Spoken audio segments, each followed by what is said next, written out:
कैसे हम आकर के हम भटक गए हैं। जो कोई जैसा बता देता है कि यह भगवान है, उसी को मानने में लग जाते हैं। लेकिन हम लोगों का यह उद्देश्य नहीं है। हमारी जो ये संस्था चल रही है, इसका एकमात्र एक ही उद्देश्य है कि जो साक्षात परम प्रभु परमेश्वर है, जो सृष्टि के पहले एक था, सृष्टि है तब भी एक ही है, और सृष्टि जब नहीं रहेगी तब भी वह रहने वाला है। उस परम प्रभु परमेश्वर का संदेश लेकर के यह संस्था आई है और चल भी रही है।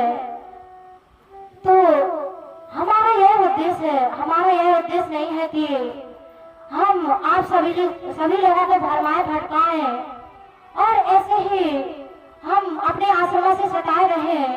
और जो संस्थाएं हैं उन लोगों का उद्देश्य है कि आइए और जो जितना दिन में कमाया है उसका 10 या 20% हमको आश्रम में दे दीजिए और अपने माया में रहिए।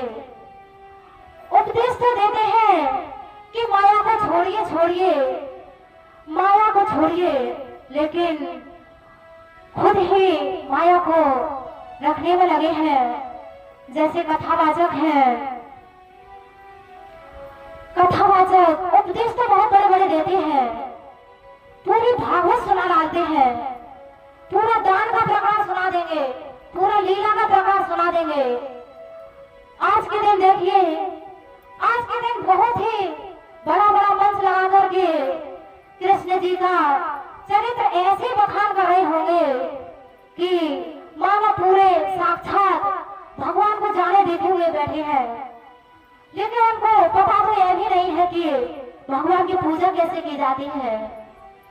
बताने में लगे होंगे कि देखिए तो भगवान का जन्म कैसे हुआ, कैसे गोकुल में आए, कैसे बाल लीला की, सुदामा चरित्र हुआ, रुक्मणी विवाह हुआ।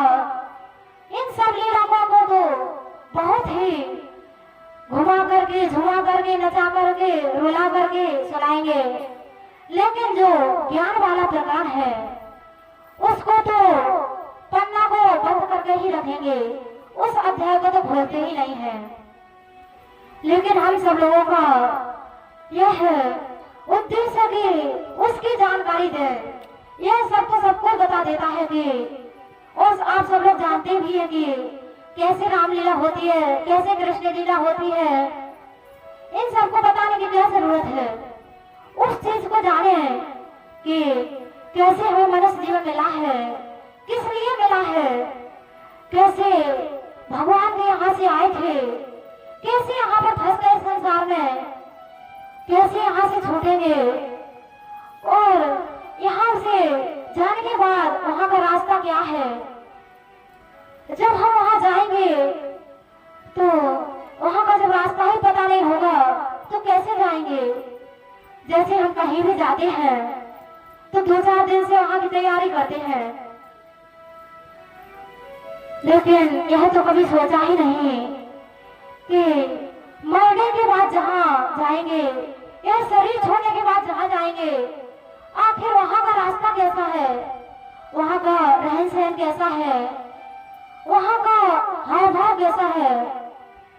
यह जानने का मनुष्य बिल्कुल ही प्रयास नहीं करता।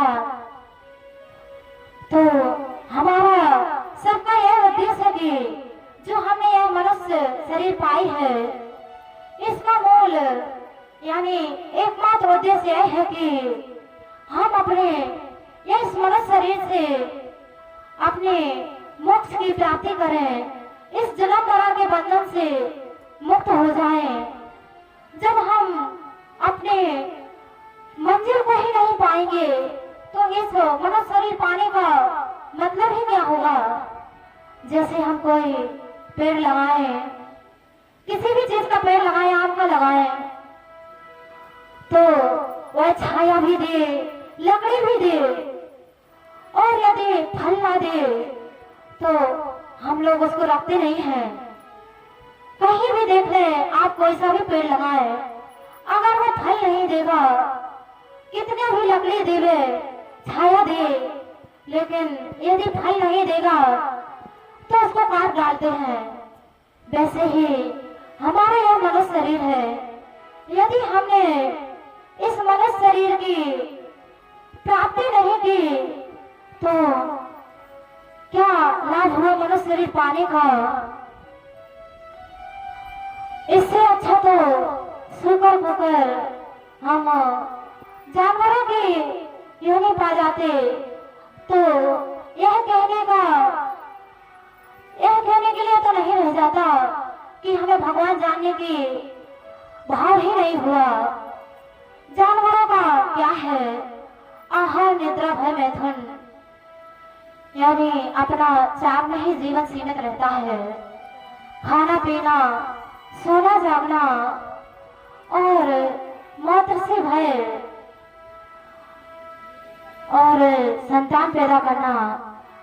आज संसार में देख रहे हैं कि सभी मनुष्यों में यह सब देखा जाता है। तो बताइए हम लोगों में और उन सब लोगों में क्या फर्क रह गया है। यह जानने का कोई बिल्कुल ही प्रयास नहीं करता है।